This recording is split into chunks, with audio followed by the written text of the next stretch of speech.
시청자 여러분 안녕하세요. 알기 쉬운 보험으로 인생 설계를 도와드리는 인생설계 원픽 진행의 김혜연입니다.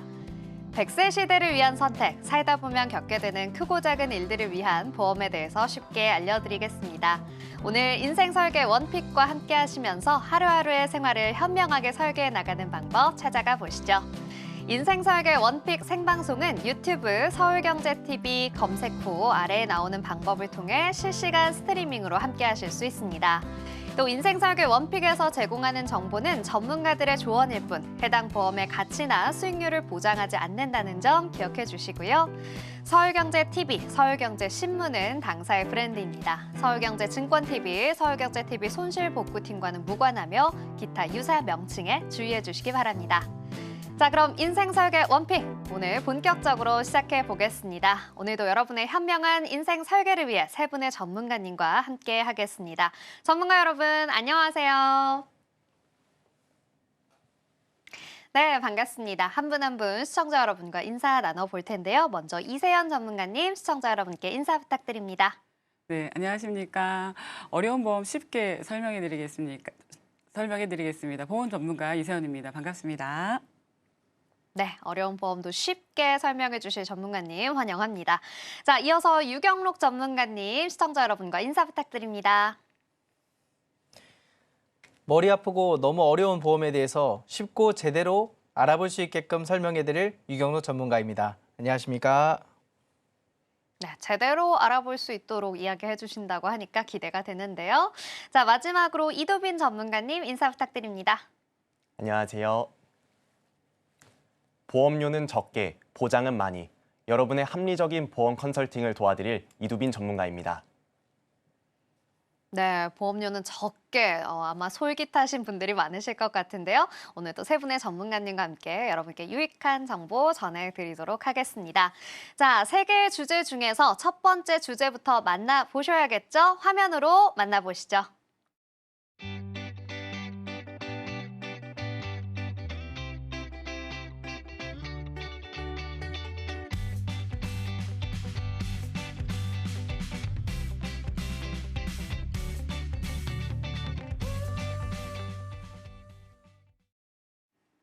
네, 오늘 첫 번째 주제는 바로 암보험입니다. 관련해서는 이세연 전문가님과 이야기해보려고 하는데요. 전문가님, 오늘 또 어떤 내용 준비해 주셨을까요?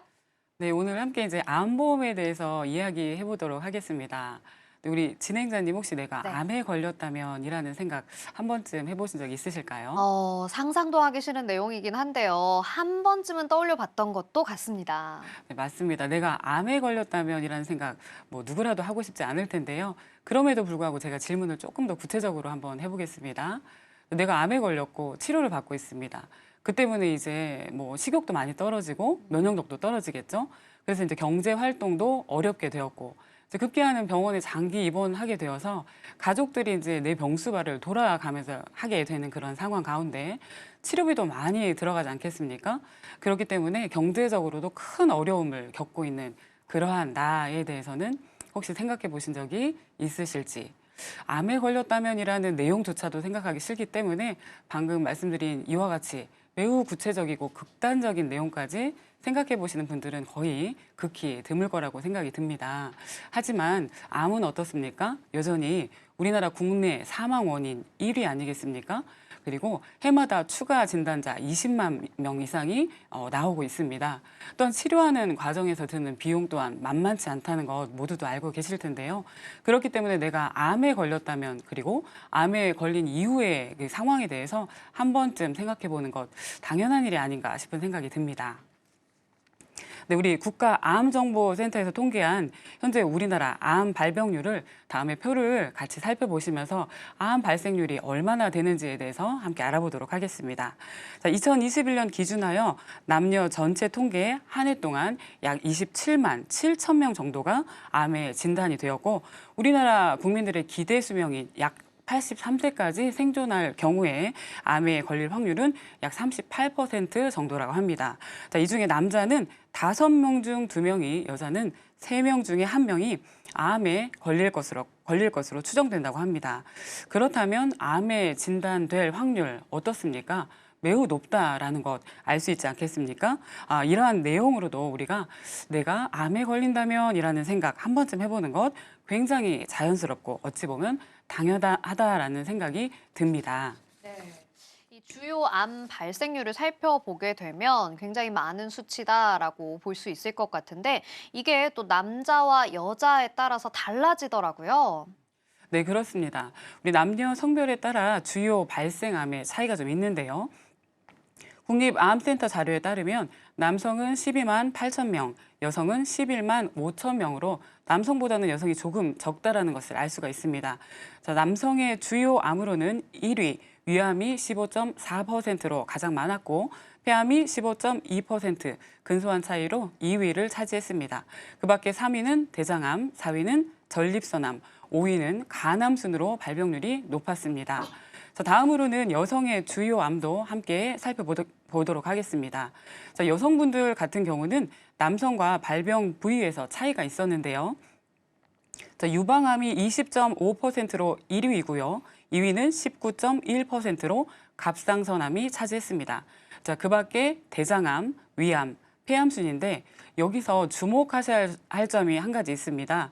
여성은 유방암과 갑상선암이 모든 암 중에 40%로 발병률에 있어서 압도적으로 높다는 것을 볼 수가 있습니다. 자, 그러니 우리 여성 시청자분들께서는 유방암과 갑상선암에 중점을 두고 보험을 준비하시는 편이 보다 유리하다라고 말씀드릴 수 있겠습니다. 네, 그렇군요. 그런데요, 전문가님, 사실 예전에는 우리가 암에 걸렸다라고 하면 무조건 좀 사망한다라고 여겼기 때문에 사망률을 좀 유의미하게 살펴봤었는데 요새는 치료가 되다 보니까 생존율을 조금 더 따져본다고 하더라고요. 어떤가요? 네, 맞습니다. 자, 이렇게 높은 발병률을 보이고 있는 암이지만 의료기술의 지속적인 발전으로 면역 항암제뿐만 아니라 최근에는 표적 항암제와 같은 새로운 치료 방법도 생겼죠. 그 결과 과거에는 약 40%에 불과했던 생존율이 현재는 70%로 증가되어 많은 환자들이 완치 판정을 받고 있습니다. 그만큼 의료기술이 발전되어 치료만 잘 받게 된다고 한다면 생존 가능성도 상당히 높다라는 것이겠죠. 네, 치료를 잘 받을 수 있다라고 한다면 정말 생존율이 높아질 것 같은데 그렇다면 이 암보험은 우리가 어떻게 준비를 좀 해야 할까요? 네, 국립암센터 통계표에 따르면 간암이 치료할 때 가장 많은 비용인 6,600만 원 정도 비용이 들어가고 췌장암이 6,300만 원, 폐암이 4,600만 원 정도 부담이 되고 있고요. 여성 1위 암인 유방암은 1,700만 원 정도 비용이 들어가는 것을 알 수가 있습니다. 자, 우리가 보통 실비에서 어느 정도 비용을 보장받는다라고 생각들 하고 계시는데요.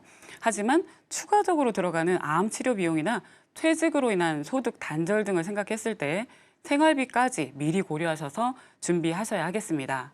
자, 그럼 내가 만약에 암에 걸리면 어떤 상황들이 펼쳐질까 생각을 해봐야 되겠는데요. 서두에 잠깐 언급은 하긴 했었는데 가장 먼저는 치료를 해야 되겠죠.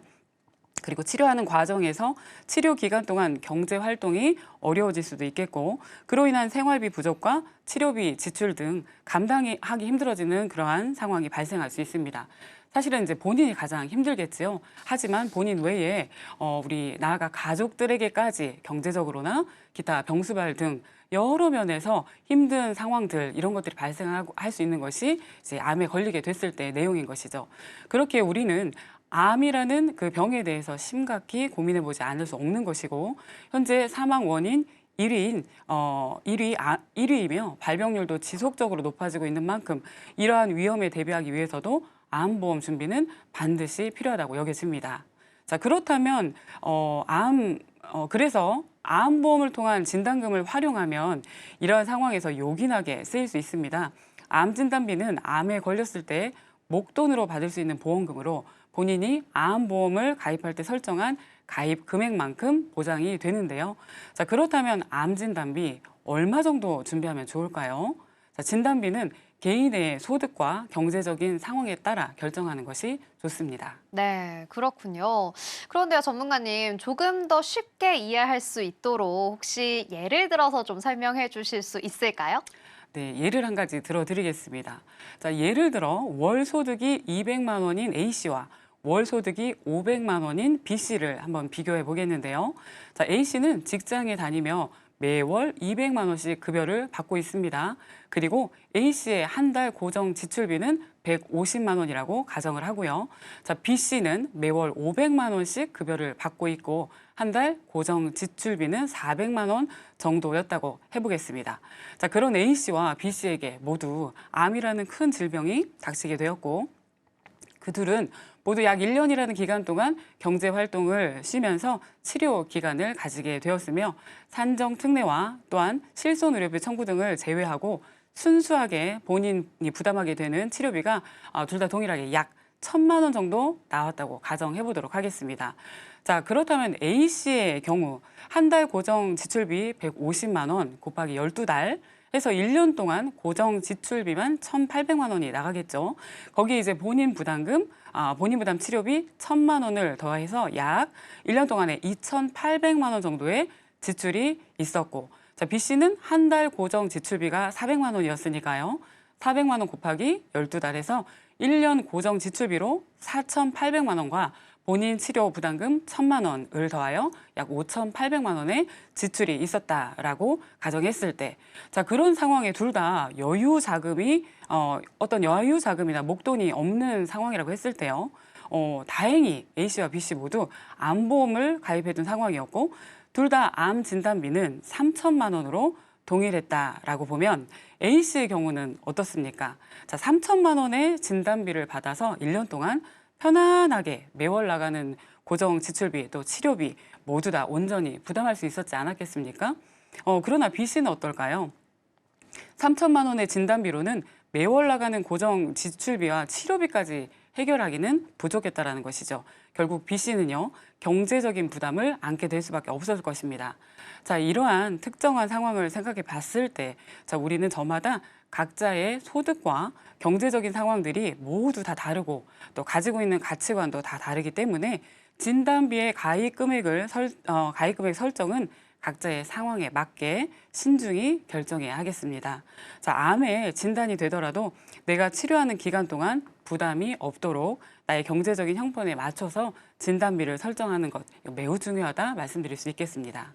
네, 이 각자의 소득이나 가치관에 따라서 나의 상황에 따라서 맞춤형으로 준비를 하는 게 좋겠다라고 이야기를 해주셨는데요. 전문가님, 그럼 혹시 이 암 진단비 외에 우리가 또 필요한 것들은 없을까요? 네. 추가적으로 준비해야 된다고 한다면 암 치료비에 대해서 말씀을 드리고 싶습니다. 암 진단비는 어떻습니까? 최초 1회 한 해 진단금을 받고 나면 끝나는 것 아니겠습니까? 자, 이와 같은 내용으로는 소득 활동이 없을 1년이나 2년의 기간 동안 생활비 그런 목록으로 사용을 하셔야 되겠죠. 그럼 그 외에 암은 어떻습니까? 5년 동안 추적 기간을 두고 추적치를 하지 않습니까? 그 안에 발생할 수 있는 여러 치료비를 대비하기 위해서 암 치료비에 대해서도 관심을 가지시고 준비해 보시게 된다라고 한다면 혹여 나에게 암과 같은 어떤 불행한 일이 닥쳤을 때 마음 놓고 치료하고 또 경제적으로도 어려움을 겪지 않을 수 있을 거라 생각이 들기 때문에 또 다른 부분을 준비하신다라고 한다면 암 치료비에 대해서 생각해 보시고 알아보는 것 추천드립니다. 네, 좋습니다. 암 진단비 외에 치료비도 함께 준비를 해보자라고 이야기해 주셨습니다. 자, 그럼 오늘 암보험 내용에 대해서 정리 좀 부탁드릴게요. 네, 마지막으로 이게 정리해보자면 우리나라 이제 사망 원인 1위, 발병률도 계속 높아지고 있고 또 치료 비용도 많이 들어가는 중대 질병인 암. 우리는 암보험을 통해서 혹시 모를 암 진단비를 준비하는 것이 좋겠으나 얼마나 어떻게 준비하는 것이 좋을까에 대해서 알아봤었는데요. 정리해보자면 첫 번째는 개인의 소득과 경제적인 상황을 반드시 고려해서 준비해야 된다. 그리고 두 번째는 현재 개인의 연령을 고려해서 준비하셨으면 좋겠고요. 또 세 번째는 개인의 가치관에 따라 가족력이나 특수한 상황을 고려해서 준비하셨으면 좋겠고 네 번째는 방금 말씀드렸던 암 주요 치료비, 진단비 외에 치료비까지라도 고려하셔서 준비해 보셨으면 좋겠다라는 생각이 듭니다. 자, 보시면 결국 이제 모든 정답은 각 개인에게 있겠죠. 그러나 각 개인이 이런 다양한 통계와 지식을 기반으로 스스로 자기의 상황을 온전히 판단해서 이런 암보험을 잘 준비한다는 것은 어려울 수도 있을 겁니다. 그래서 그런 분들을 위해서 존재하고 있는 사람들이 저희와 같은 전문가 아니겠습니까? 궁금하시고 어려운 부분들 있다라고 한다면 언제든 전문가 통해서 상담하시고 개인에게 맞는 좋은 암보험 이렇게 준비하시기를 마지막으로 정리의 말씀을 드려봅니다. 네, 좋습니다. 전문가님, 그러면 우리 시청하고 계시는 시청자분들을 위해서 암보험 준비할 때 이 점만은 꼭 주의해보자 하는 점 하나 짚어주실 수 있을까요? 네, 지금 말씀드렸던 것처럼 경제적인 상황들, 각 개인의 상황에 맞춰서 해야 되는 고려돼야 될 점들 충분히 살펴보셔야 되겠고요. 한 가지 더 주의하셨으면 하고 말씀드리고 싶은 것은 우리 암보험은 어떻습니까? 우리 전 보험사에서 뼈대 담보, 주 담보로 가지고 있는 보험 아니겠습니까? 그래서 실상 보험료 책정되는 부분에 있어서 가장 비중이 높게 책정되는 그러한 그 담보라고 할 수가 있겠죠. 그렇기 때문에 암 보험을 준비할 때는요, 이 갱신형보다는 비갱신형 보험으로 준비하는 것, 이 점은 꼭 고려하셨으면 좋겠다라는 생각이 듭니다. 그래야지 보험료 부분 중에 가장 비중이 높은 이 암담보에 대해서 부담이 없이 가지고 가실 수 있다라는 생각이 들기 때문에 한 가지 더 주의해야 된다라고 한다면 이 갱신형이 아닌 비갱신형으로 주담보인 암담보를 가지고 가셨으면 좋겠다라는 말씀 마지막으로 한 말씀 더 드려봅니다. 네, 좋습니다. 갱신형, 비갱신형 중에서 비갱신형으로 준비를 하자라는 주의점까지 짚어주셨습니다. 오늘 소개해드린 정보는 시청자 여러분들의 투자 판단을 위한 정보일 뿐 해당 보험의 가치나 수익률 보장하지 않는다는 점 기억해 주시고요. 함께 이야기해본 내용 화면으로 정리해 보겠습니다.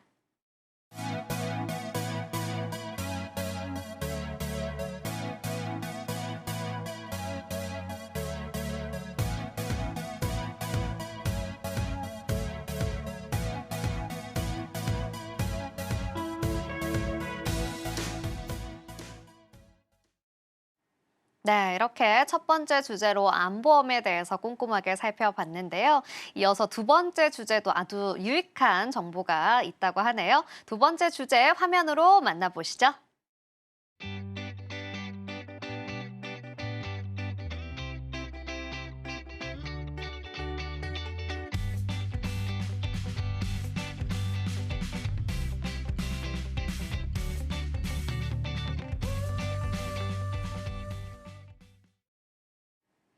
네, 두 번째 주제는 바로 위험관리론입니다. 유경록 전문가님과 함께 이야기해보려고 하는데요. 전문가님, 오늘 준비해주신 주제는 또 어떤 내용일까요? 네, 위험 관리를 위해 어떤 담보를 선택해야 하나라는 중점에 대한 내용을 가지고 오늘 중요한 내용들 알아보도록 하겠습니다. 제가 보험 가입하고 또 유지할 때 어떤 담보를 선택하는지에 대해서 쉽고 또 재밌게 설명을 해드리도록 하겠습니다. 우리가 보험 가입하실 때 담보 종류가 너무나 많죠. 한 담보 종류가 몇 개 정도 될까요? 직접 설계를 해보다 보면 담보 개수가 500개가 넘어갑니다. 엄청나게 많죠. 진단비부터 후유장애, 또 입원 일당, 그리고 수술비, 골절, 화상 등과 같은 상해 담보들, 그리고 운전, 배상, 재물과 같은 기타 등등이 있는데요. 그러면 우리는 많은 담보 중에서 무엇을 우선순위로 선택해야 될까요? 그리고 우리가 약관을 보면 또 얼마나 두꺼운지 살펴볼 또 엄두도 안 나는 게 사실이기는 합니다. 우리가 먼저 어떤 담보를 우선으로 선택해야 되는지에 대한 이 내용을 알기 위해서는 왜 보험을 가입하는지에 대해서 먼저 그 답을 알면 쉽게 이해할 수 있습니다. 보험을 우리는 왜 가입해야 될까요? 우리가 살다 보면 할 일이 많죠. 결혼 준비도 해야 되고 또 내 집 마련도 해야 되고 자동차도 구입해야 되고 여행도 가야 되고 자녀들 독립자금도 만들어줘야 되고 또 내 은퇴자금도 마련해야 됩니다.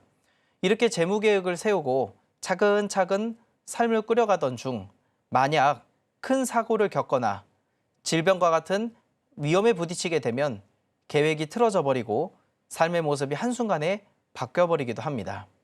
예를 들어서 열심히 직장생활하면서 가정을 꾸려가다가 어느 날 암에 걸린다고 가정해 볼까요? 물론 치료비도 치료비지만 치료하는 동안 대부분 일을 쉬게 됩니다. 1년 정도 휴직하면서 치료에 전념하다 보면 소득은 끊어지게 되고 치료비와 매달 빠져나가는 고정 지출을 감당하기가 어려워지게 됩니다. 이렇게 되면 차를 팔거나 집을 정리하거나 노후를 위해 모아뒀던 적금을 깨게 됩니다. 암이라는 악재 때문에 정상적으로 살아가던 삶이 송두리째 흔들려 버리게 되는 겁니다. 바로 이때 보험이 큰 역할을 하게 됩니다. 한 달에 5만 원 혹은 10만 원씩 내며 의무를 다한 나의 노력의 대가로 큰 위험이 닥쳤을 때 차를 팔지 않아도 또 집을 정리하지 않아도 되는 거죠. 즉, 보험은 살면서 많이 경험하지는 않아도 한 번 닥치면 큰 위험을 주는 위험을 대비하는 게 보험의 본질입니다. 그래서 보험의 담보를 우선적으로 선택할 때 작은 피해를 보장하는 담보보다는 큰 위험을 보장하는 담보를 우선적으로 구성해야 합니다. 네, 그렇군요.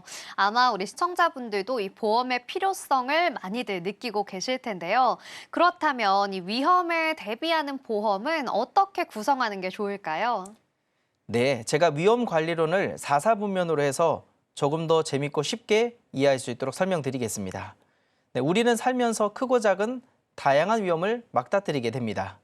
이런 위험을 우리는 어떻게 관리하는지 알아두고 정리해두면 보험을 가입할 때 담보 설정도 어렵지 않고 어떻게 가입하는지에 대한 답을 쉽게 얻을 수가 있습니다. 네, 해당 자료를 보면 4가지의 위험이 존재합니다. 네, 첫 번째는 빈도가 아주 높고 피해가 큰 위험입니다. 그리고 두 번째는 빈도는 낮고 피해는 큰 위험들입니다. 그리고 세 번째는 빈도는 적고 크기도 적은 위험입니다. 그리고 네 번째는 빈도는 높지만 피해가 작은 위험들입니다. 이런 위험들을 대처하는 방법이 다 다릅니다. 4가지 중에 어떤 방법으로 위험을 대처하실지 제가 질문 드려도 될까요? 네. 네, 첫째는 위험에서 도망가는 것, 즉 회피하는 방법이 있고요. 둘째로는 이 위험을 공유하고 타인에게 이전하는 방법이 있습니다. 즉 쉽게 설명드리면 내가 이 위험을 스스로 감당할 수 없으니 도와줘라고 하는 거죠.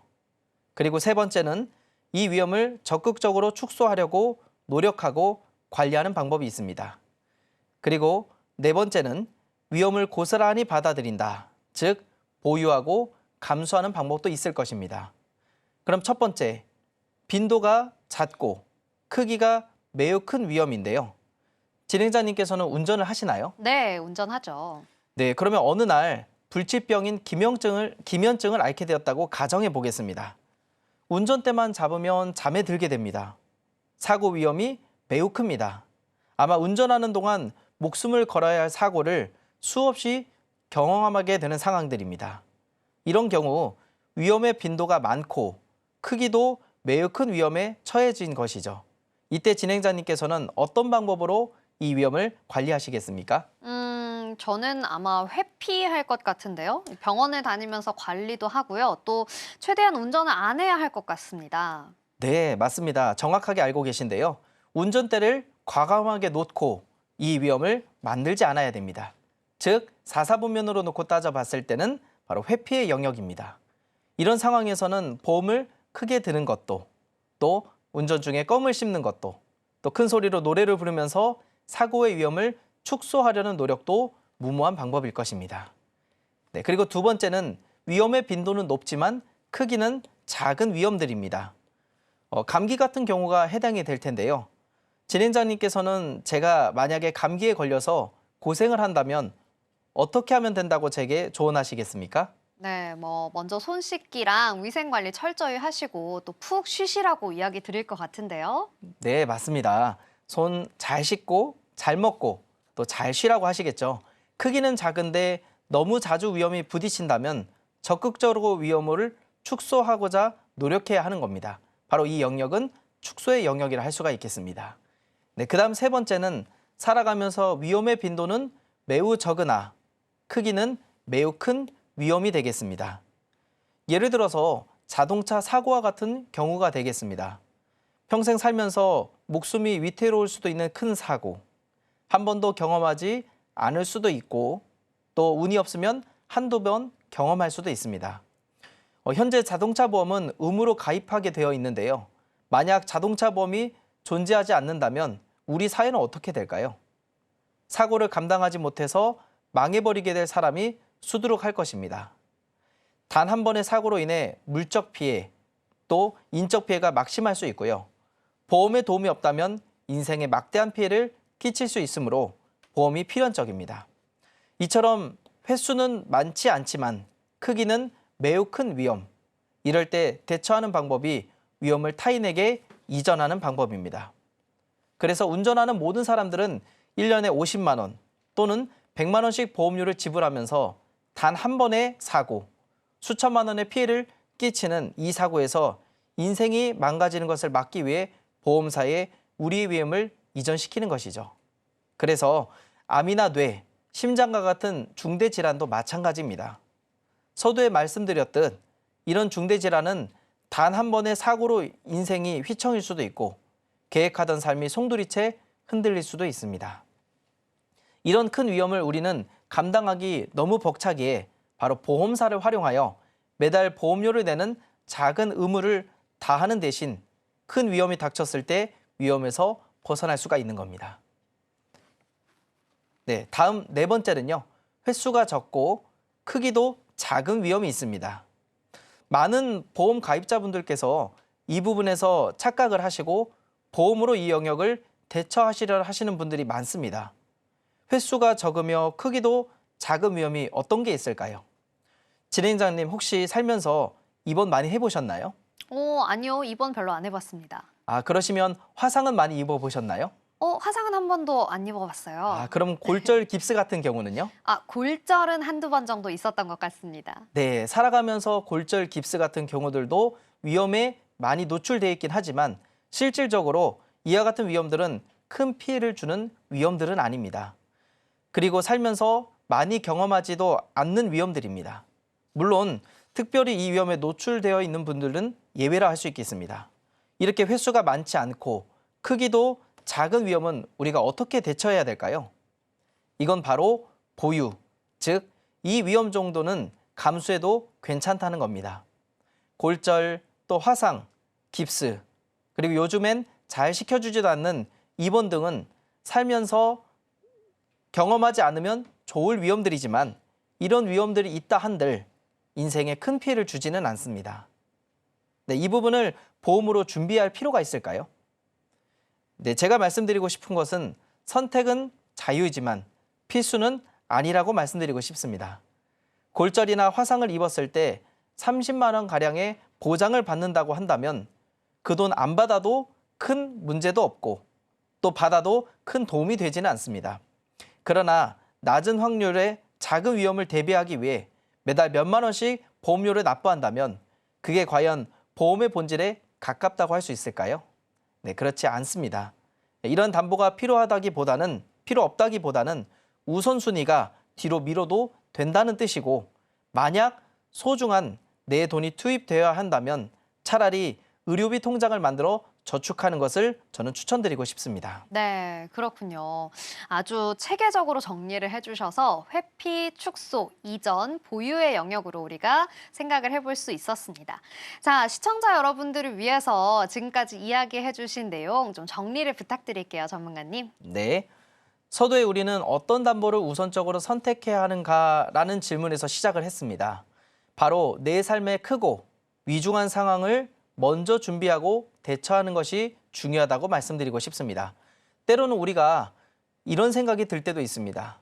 암내 심장 질환과 같은 사고는 일평생 없을 수도 있으니 안 아프면 보상 한번 못 받고 손해보고 억울한 거 아니냐라고 생각할 수 있지만 그렇게 해서 오히려 잔잔바리 담보가 타먹는 재미가 있다면서 서운하는 경향들도 있습니다.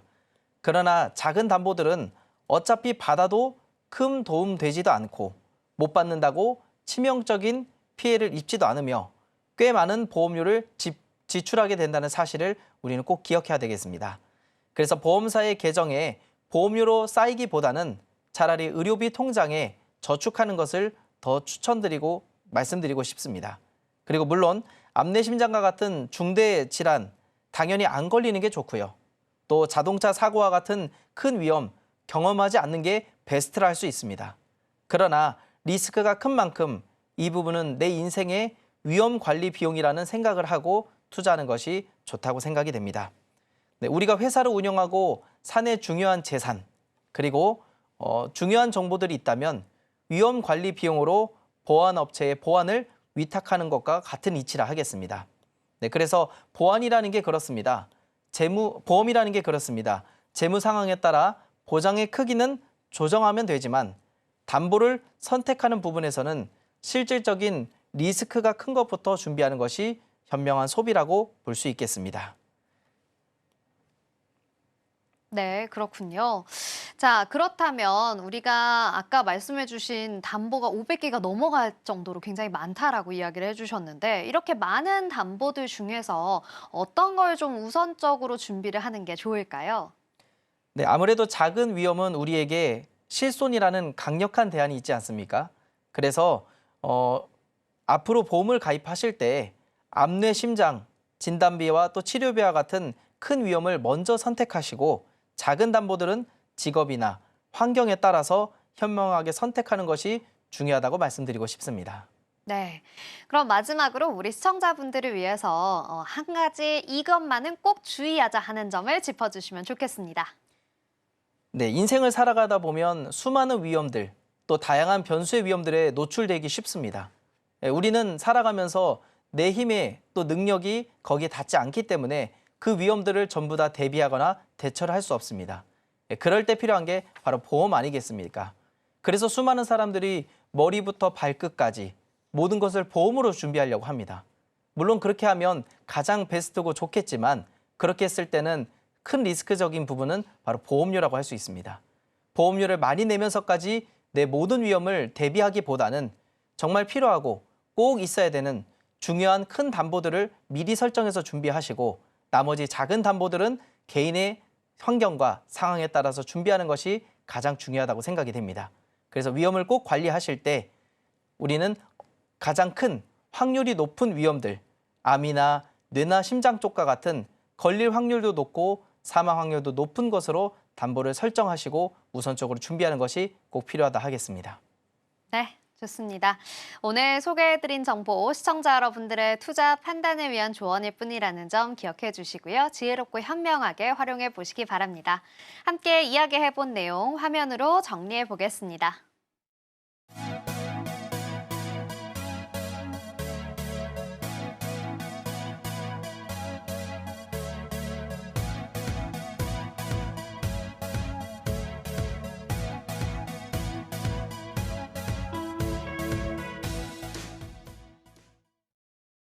네, 이렇게 두 번째 주제까지 함께 만나봤는데요. 여러분께서 오늘 방송을 통해서 정말 유익한 정보들 많이 얻어가고 계시지 않을까라는 생각이 듭니다. 자, 그럼 이제 마지막 주제만을 남겨두고 있습니다. 오늘의 마지막 주제는 어떤 내용일까요? 화면으로 만나보시죠.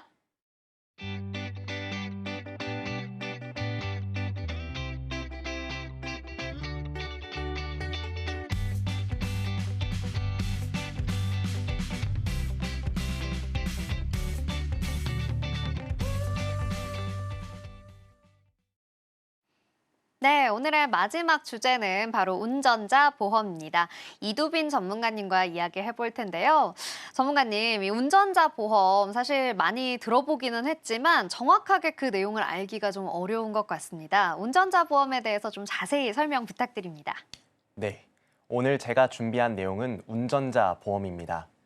많은 분들이 의무적으로 가입하는 자동차 보험에 대해서는 잘 알고 계시지만 운전자 보험에 대해서는 생소한 경우가 많습니다. 오늘 이 시간에는 운전자 보험과 자동차 보험이 어떻게 다른지, 그리고 왜 운전자 보험에 가입해야 되는지 설명드리겠습니다. 먼저 운전자 보험과 자동차 보험이 어떻게 다른지부터 설명드리겠습니다.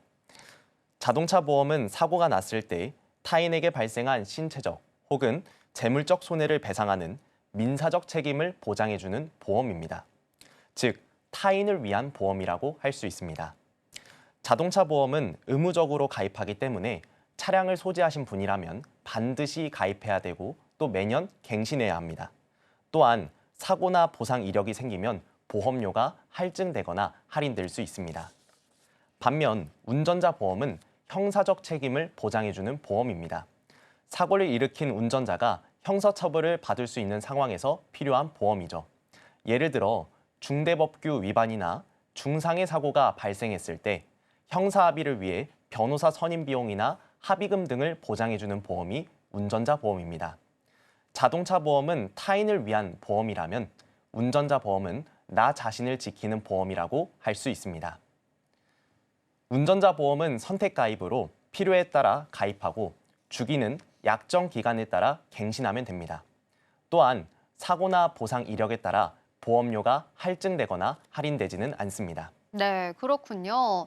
이렇게 운전자 보험과 자동차 보험에 대해서 자세히 설명해 주셨는데, 이 사실 말씀해 주신 것처럼 선택 가입이다 보니까 어떤 분들은 보험료 부담을 좀 느끼시거나 또는 여러 가지 이유로 이걸 꼭 가입해야 하나라고 생각하시는 분들이 계실 것 같아요. 전문가님, 이 운전자 보험 좀 필수적으로 가입을 해야 하는 보험이 맞을까요? 네, 많은 분들이 운전자 보험이 꼭 필요할까 많이들 고민하시는데요. 물론 의무 가입은 아니지만 운전을 하는 사람이라면 필수적으로 가입하는 것이 좋습니다. 그 이유는 바로 자기 자신을 지키기 위해서인데요. 교통사고 처리 특례법상 교통사고가 발생한 경우 공소 제기가 가능한데 자동차 보험에 가입되어 있는 경우에는 공소 제기를 할 수 없습니다. 하지만 공소 제기가 가능한 예외 경우가 있는데요. 12대 중과실을 범하거나 사고 상대방이 중상 혹은 사망에 이르렀을 경우입니다. 이런 경우 형사 합의에 필요한 합의금, 변호사 선임 비용 등을 보장해주는 보험이 바로 운전자 보험입니다. 통계청 자료에 따르면 운전자 법규 위반으로 인한 사고가 연평균 20만 건에 달합니다. 또한 매년 도로교통법이 강화됨에 따라 처벌이 엄격해지고 있어 조금만 부주의해도 형사처벌을 받을 수 있기 때문에 운전을 하시는 분이라면 반드시 운전자 보험에 가입하시는 것이 좋습니다. 네, 좋습니다.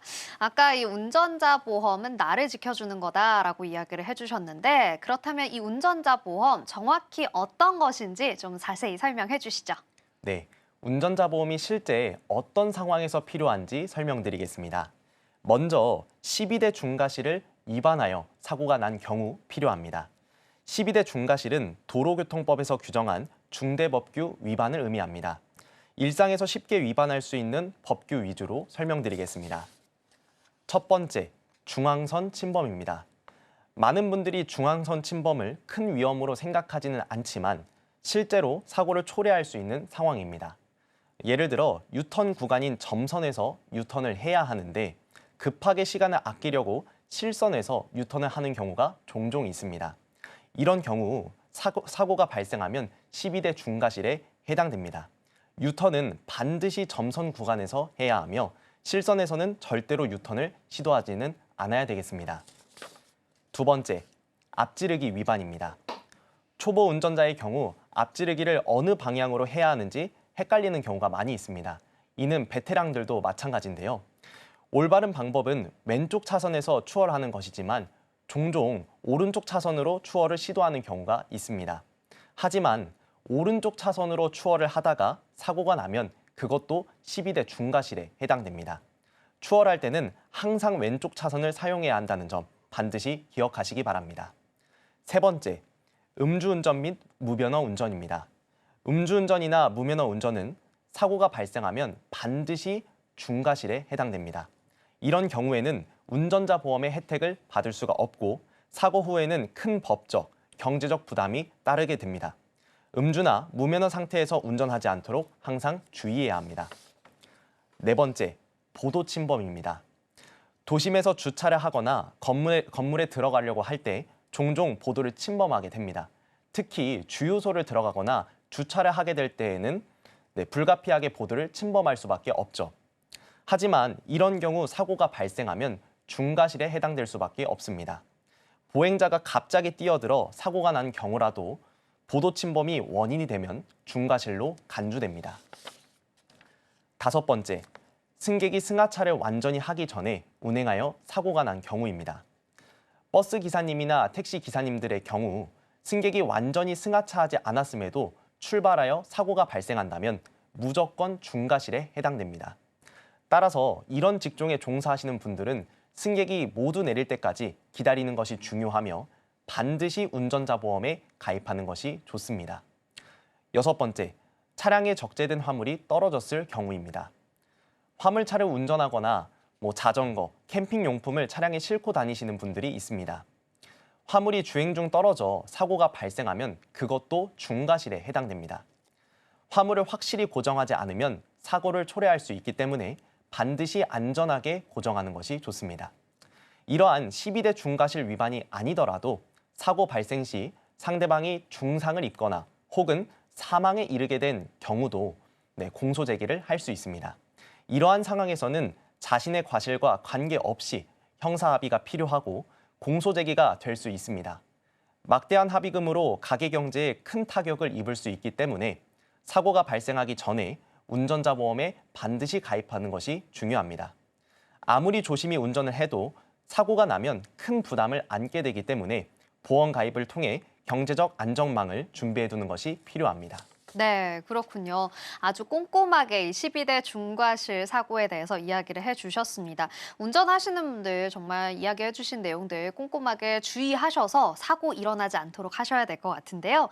자, 운전자 보험 이런 사고 상황에 좀 대비가 가능하다라고 이야기를 해주셨어요. 형사처벌에서 대비가 가능하다 해주셨는데 그러면 이 운전자 보험은 정확하게 어떤 역할을 하는 건가요? 네, 운전자 보험은 사고가 발생했을 때 형사처벌로부터 자신을 지켜주는 역할을 합니다. 사고가 발생하면 경찰 조사로 형사처벌 여부를 먼저 우선적으로 판단하게 되는데요.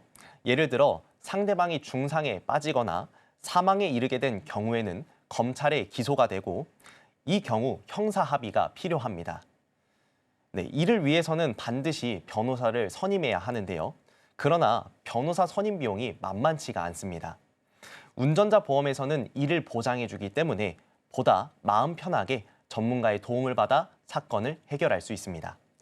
그리고 합의를 한다고 해서 무죄가 되는 것은 아니지만 합의가 형량에 지대한 영향을 줍니다. 합의가 이루어지면 형량을 줄이거나 집행유예를 받을 수 있는데 이를 위해서는 합의금이 반드시 필요합니다. 하지만 합의금이 수천만 원에 달할 수 있기 때문에 운전자 보험에 가입되어 있다면 경제적 부담 없이 합의금을 지급할 수 있습니다. 또한 벌금도 운전자 보험에서 보장하므로 사고 후 국가에서 부과하는 벌금을 감당하기 위해서도 반드시 필요하다 할 수 있습니다. 네, 그렇군요. 형사 처벌을 받을 수 있는 상황에서 나를 보호해 준다라고 하니까 꼭 필요한 보험이지 않을까라는 생각이 듭니다. 그리고 사실 이런 일이 좀 일어나지 않도록 하는 게 가장 중요하겠죠. 자, 그렇다면 전문가님, 우리가 이 운전자 보험을 준비할 때 조금 더 현명하게 준비할 수 있는 담보 구성, 이 구성은 또 어떤 것들로 준비하는 게 좋을까요? 네, 운전자 보험에 가입할 때 어떤 담보가 필요한지에 대해서도 설명드리겠습니다. 네, 첫 번째, 변호사 선임 비용이 필요합니다. 사고 형사 합의나 재판을 진행하려면 변호사의 도움이 필수적입니다. 만약 변호사 선임을 늦추거나 제대로 도움받지 못하는 경우가 발생할 수 있기 때문에 변호사 선임 비용은 반드시 포함해야 합니다. 그런데 특히 2023년 이전 가입한 보험에서는 대부분 변호사 선임 비용이 최초 단계인 형사 합의 때부터 지급되지 않고 검찰 기소 단계부터 나오기 때문에 이런 경우에는 재가입을 고려하는 것이 좋습니다. 네, 두 번째, 합의금 담보가 필요합니다. 교통사고로 인한 합의금은 수천만 원에 달할 수 있습니다. 사고 상대방의 상태에 따라 합의금이 달라지기 때문에 합의금에 대한 지원이 필요한데 운전자 보험에서는 2억 원까지 보장해주기 때문에 반드시 필요한 담보라 할 수 있습니다. 네, 세 번째, 벌금 담보가 필요합니다. 실제 스쿨존에서 속도 위반하여 사고를 낸 사건이 있었는데 합의금과 별도로 벌금이 700만 원 나왔습니다. 가계 경제에 타격을 줄 수 있는 큰 금액이 부과될 수 있기 때문에 꼭 필요한 담보라 할 수 있습니다. 네, 네 번째, 자동차 부상치료비 담보 넣는 것을 추천드립니다. 교통사고로 인한 본인의 부상에 대해서도 보장해주는 담보입니다. 부상 정도에 따라 1급에서부터 14급까지 차등 지급되며 부상치료비도 반드시 포함되어 있어야 상대방에 대한 보상뿐만 아니라 자신도 마음 놓고 치료받을 수 있습니다. 네, 그렇군요. 말씀해주신 담보들 위주로 좀 구성을 잘 해봐야겠다라는 생각이 듭니다. 자, 그러면 우리 시청자분들을 위해서 보험을 준비할 때 확인해야 할 점도 알려주시면 좋겠네요. 네. 운전자 보험을 가지고 계시더라도 법률에 따라 보장 내용이 변경되기 때문에 가입 연도를 꼭 확인하여 재가입하는 것을 추천드립니다.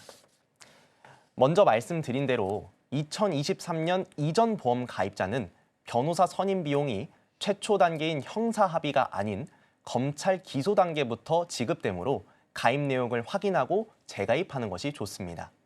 그리고 2023년 이후 가입한 보험이라 할지라도 2024년 4월 이전 보험이라면 비탑승 중 사고에 대해서는 보장해주지 않습니다.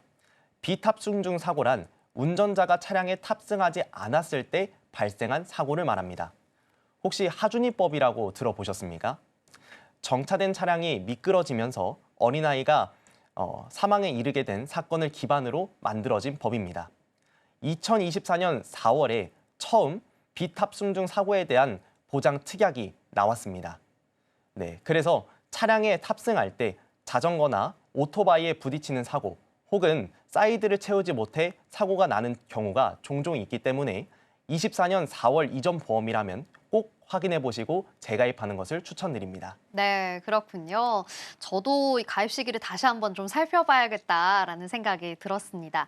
자, 전문가님, 그러면 우리 운전자 보험 준비할 때 시청자분들이 반드시 주의해야 할 점 한 가지만 짚어주시면 좋겠습니다. 네, 가장 중요한 내용인데요.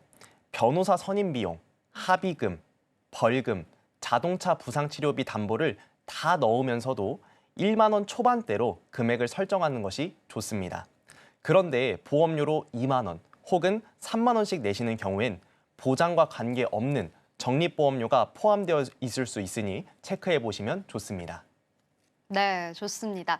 혹시 내가 운전자 보험 얼마나 내고 있는지 확인해 보시는 분들 중에서 적립금이 포함되어 있지 않은지도 꼭 확인해 보셨으면 좋겠습니다.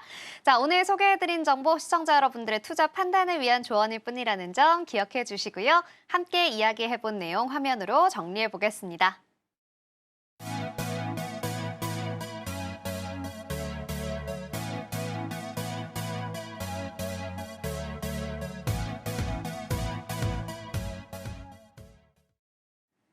네, 오늘도 세 가지 주제로 시청자 여러분과 함께 유익한 정보 나눠봤습니다. 자, 인생설계 원픽에서 제공하는 정보는 전문가들의 조언일 뿐 해당 보험의 가치나 수익률을 보장하지 않는다는 점 기억해 주시고요. 저희 방송은 오늘 서울경제TV 홈페이지와 유튜브 채널을 통해 다시 보실 수 있습니다. 인생설계 원픽, 오늘 저희가 준비한 내용은 여기까지입니다. 시청해주신 여러분 고맙습니다.